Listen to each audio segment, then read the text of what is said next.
So if you don't know this, so let me just delete this. You can click on here, this, to launch the render setup. So they'll open up here, and click on this plus to create render layers that you want. So for example, set, which will be all my backgrounds.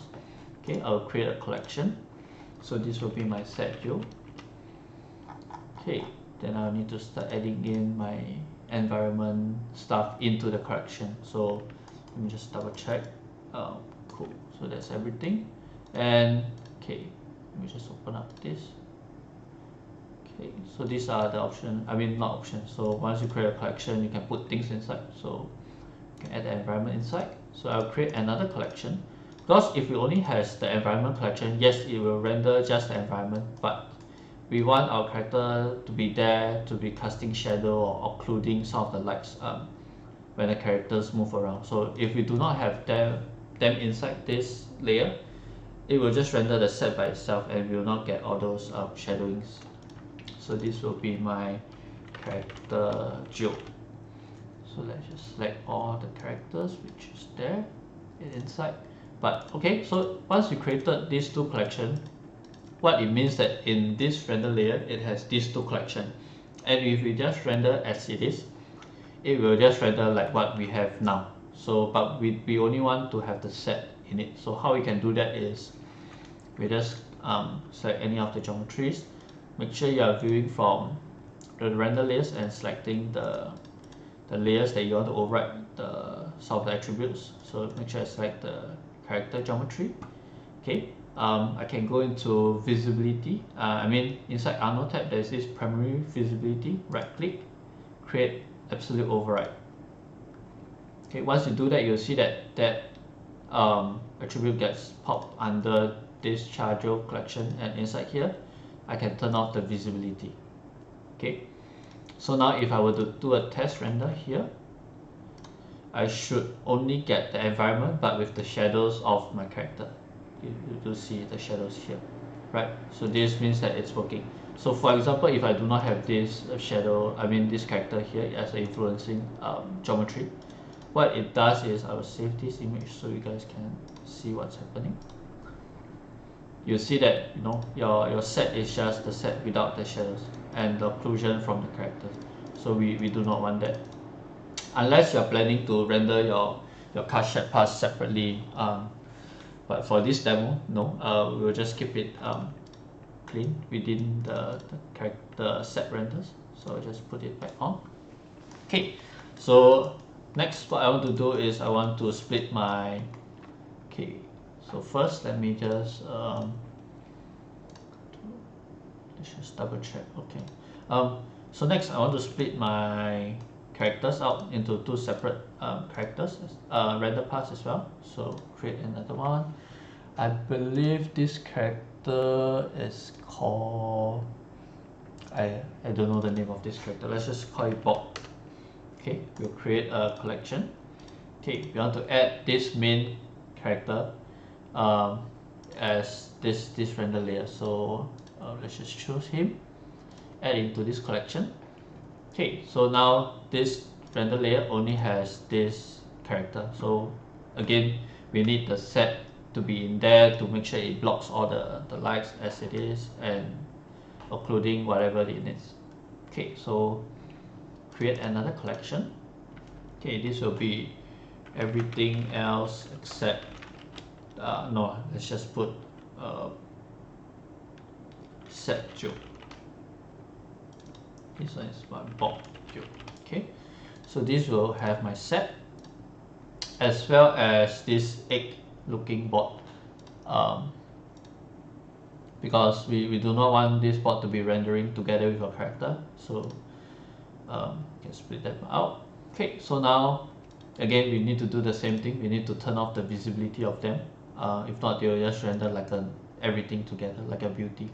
Okay, so just select any of the geometries, go to attribute editor, go to the shape node inside Arno, same thing.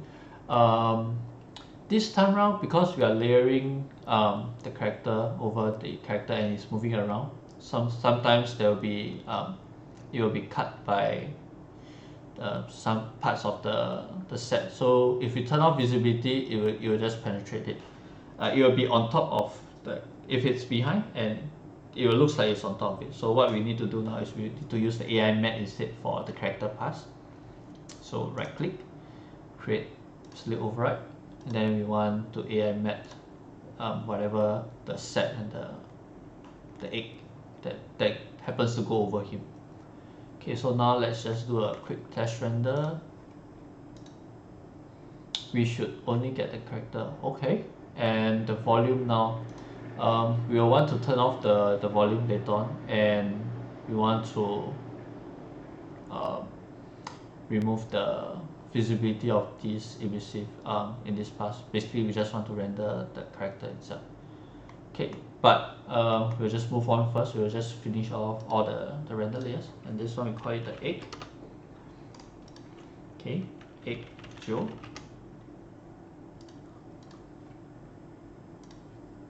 Okay, and then all the other collections, so let's just call it set Joe. Then this will have the environment and the character. Okay, same thing, we want to create AI matte override onto the collection. So okay, and go to here, AI matte. Okay, let's just do a quick check to make sure it's rendering like how we want it.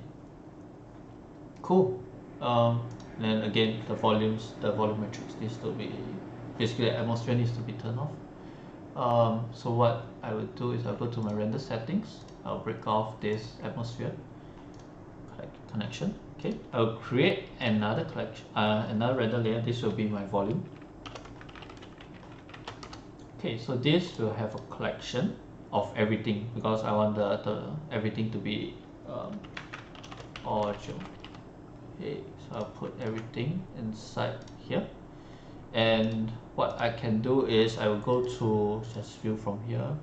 I'll go to the render settings, right click on the atmosphere, create connection override for visible layer. So for this render layer we want to create the atmosphere within it. Okay, and then inside here we can add in our AI atmosphere volume. Okay, we just need to put in some values. Okay, so let's test render from here and see how it looks like. Okay, one thing, this is introducing the volume, but for the collection we have not turned them off. So how we can do that is we'll make sure you select the collection, right click on AI matte. So basically we want to matte out all the geometries, right? Okay, matte. Let's go. So now we got our volume pass that we can use later on in Nuke, that we can plus on top, and then we can of course gamma up, gamma down to do whatever minor adjustment that we need. Okay, so now we have the render pass set up, and now we want to look at how we can turn off all this light visibility on the, say, let's just check here again. Okay, the egg pass has it. Okay, the character pass has it. Okay, so let's just work with the character pass first. Let's just see what's happening. Okay, so basically the lights is visible, so we can say inside this render layer we want to turn off the visibility within the character pass and the set pass and the volume pass, but we keep it in the set. So what we can do, we view from the character pass, go into like visibility, the option, right click, you can create absolute override for the visible layer. So it will create that, and then here I turn it off. So now let's just do a test render. Yeah, there you go, it is turned off, right? So do the same thing for the other lights. Okay, yeah, turn it off. Cool, and then just do a test render. Yep, and then we got all our emissive here that's also being visible to the let's just choose them.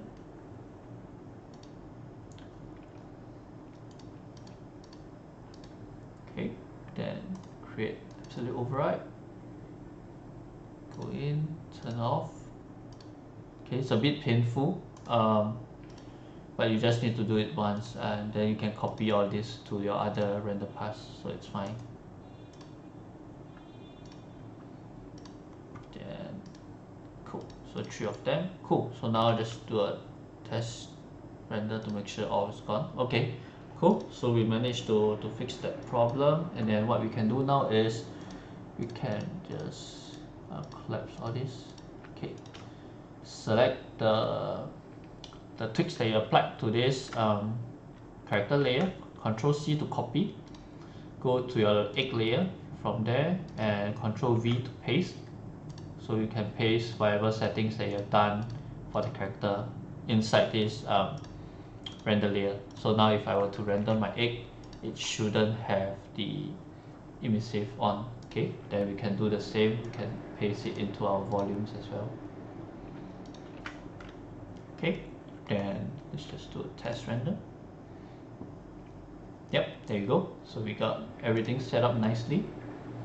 Okay, before my thing crash, let's just save first.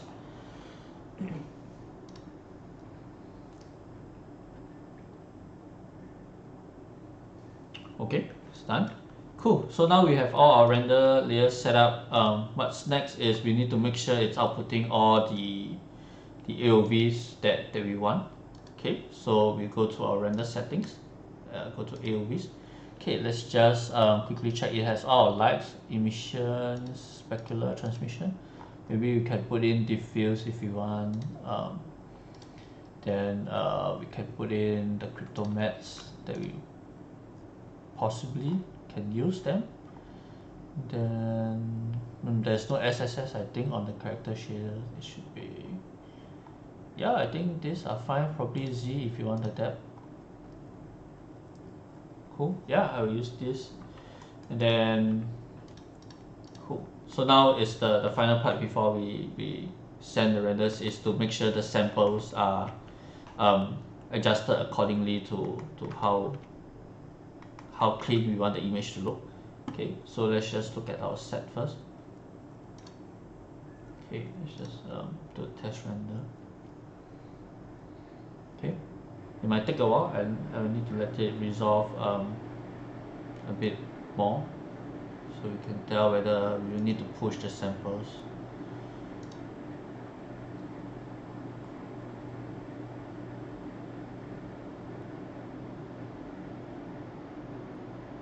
Cool. There's also ways that you can say the set there's more all this emissive stuff, or there's a very reflective surface on your set but your character doesn't have, and maybe for the set you can override the specular samples just for the set layers, and not the characters layer, so that way you can optimize your scene and not boost everything unnecessary for all the passes that is irrelevant. You can do that by going into your layers, and then you can right click. For example, I have to override the specular samples, and you can create an absolute override here, and you create the render settings, and you can change the samples just for this render layer. That's if you want. And also a good tips is, if you look at the animation, the egg comes in only maybe halfway through the shot, right? That means if we were to render the egg for the whole sequence, like how you render the character and the background, we are wasting the farm resources or your machine, basically rendering black frames for the first part of the animation, right? And we can do that by overriding also the start frame for that egg layer. So for example, okay, so now if I look at my animation, okay, let me just stop. Should I stop it? Okay, let me just stop it first, and I go to my point. Okay, so my egg board comes in, say at frame, okay, 157. So if we were to render it as per normal, we will be wasting our renders for 157 frames. That is a lot of time wasted. And what we can do is we can go into our XPath. Okay, view from there. Okay, go to your render settings and go into your, okay, so of course the frame eventually you need to change it to let's just use something that we want. Name, frame number, extension. Okay, then so the full duration is 1 to, let's see, it's quite a lot of frames. 480. So 1 to 480 is the default render range, and for the XPath I want it to start at 157, if I remember correctly, the frame number. Yep, 157. Let's just check. Yeah, even 158 looks fine. Okay, so we can right click on the start frame, create absolute override onto the visible layer. So you create here, and I want the start frame to be 158. Okay, so all these tips, I mean not tips actually, all these things that I'm doing, you guys should be always constantly thinking like how you can minimize all this wastage of time during your render process. No, if it's not in a frame, then for what you are rendering them? Or if these paths do not need so much samples, why are you blasting all the samples onto this path? So this will define, I mean it will show that if you guys are doing all these things with all this optimization, it will show that you guys actually think through while doing the render, and not just putting everything onto the farm or wasting the resources that's unnecessary. Okay, let me just select a region and do a test render so I can input the sample settings accordingly. Okay, it's black because I'm rendering from the XPath. Okay. Okay, this time I'll let it resolve a bit more so I can see how much I want to push for the samples. Okay, so if I zoom in, the renders actually doesn't look too bad except for the shadow side. So let me just check the AOVs to make sure. Yeah, the lights itself doesn't look too bad.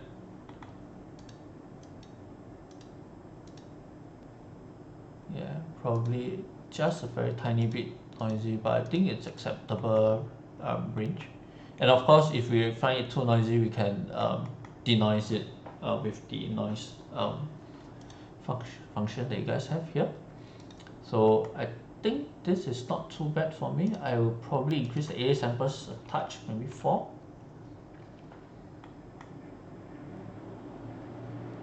Okay, and again, these are not going onto like movie theaters or what, so it will be viewed either on the phone or the monitor screen. So it's quite forgiving, unless you're saying that you have a lot of resources and you want to blast your the renders to be crisp, sharp and clean. Of course, go ahead and push out samples, but for this demo wise, I will just push it to a reasonable range and go from there. Cool. One thing, let me just put in the indirect direct, indirect, diffuse. Okay, I just want to double check to make sure the samples are enough for the indirect areas as well.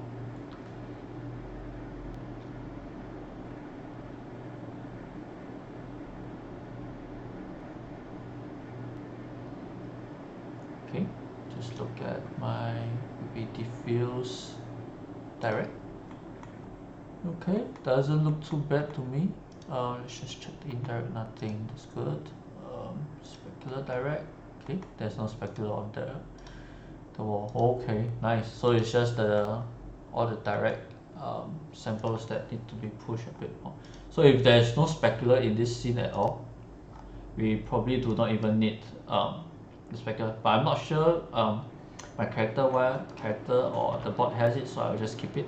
But say for example you see your whole design of your set does not has specular response to it, maybe that's the look that you're going for, you don't even need the specular samples in it. Cool. Yeah, I think I can work with 4 A samples. That gives me quite a nice look. Not sure what is this black color thing. Let me just double check to make sure nothing is broken. Okay, that's just his shadowing. Oh, it's not shadowing, I mean the shadowing will be this, and this black part is basically his body penetrating the wall, but it's okay because we will not see it anyway. Cool, let's just do a quick check on the character.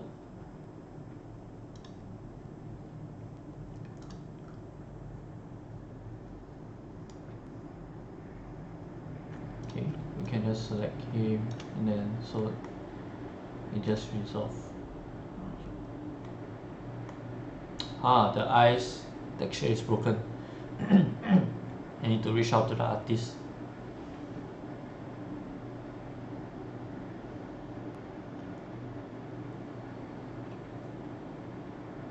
Yeah, luckily we spot this earlier. Yeah, if not we will be wasting the one set of render. Yeah, the overall image looks pretty clean. I mean, even not at 100%, so I think I'm fine with the sample settings that we have now. Okay, let's just double check the egg as well.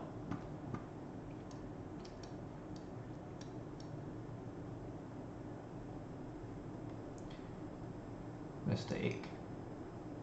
Okay. Yeah, actually you can do a fun moment where the egg comes back and there's a laser that points out and shoot a like a light onto the character. That will be a nice touch. But we can just proceed and render this first, and later on if we really want it we can come back and add a render pass and just render the light separately.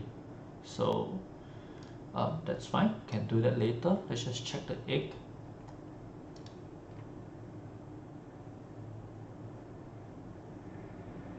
Okay, I believe this egg should have a specular response. If not, we will not be seeing the reflection onto the. Yeah, so we definitely need to keep that samples on. But of course, we can go into the set and remove the specular samples if we don't need them. Yeah, it looks quite clean overall. So I think I'm fine with them. Yeah. Just check again. Yeah, the diffuse maybe is a touch noisy. Yeah, but I do not want to push too much. I don't want to spend too much time rendering it because all this could be fixed by the denoise as well if we want. So if you want to do the denoise, do remember to turn on the denoise AOV. So you go to AOVs under here, then output denoising AOVs so that you can use it to denoise later on. Now of course if you are just enabling some of the AOVs to check some of your stuff and you don't really need them in compositing later, you can remove them after you check your stuff. For example, maybe I can keep them, but maybe I don't need the specular direct indirect. Yeah, because the more AOV that you guys have, the more render time that you take, obviously. So again, another form of optimization that you guys should be thinking. Okay, transmission maybe no need. Yeah, cool. I think that's it. I think we should have everything set up. Cool. Yeah, so basically that's it, and this is the overall. So let's just do a quick render of everything again. Cool. So this is how we are finalizing all of them, all of the lighting and all the little details that we add into the scene to help the scene to look better. And yeah, hope you guys like it, and if this content helps you in any way, don't forget to click the like button or subscribe to the channel if you want to see more of this in the future. And then if you got any question, again, feel free to put it in the comment section or you have any recommendation or any kind of scene that you want me to try to like, feel free to put it in the comment section. And thank you, guys.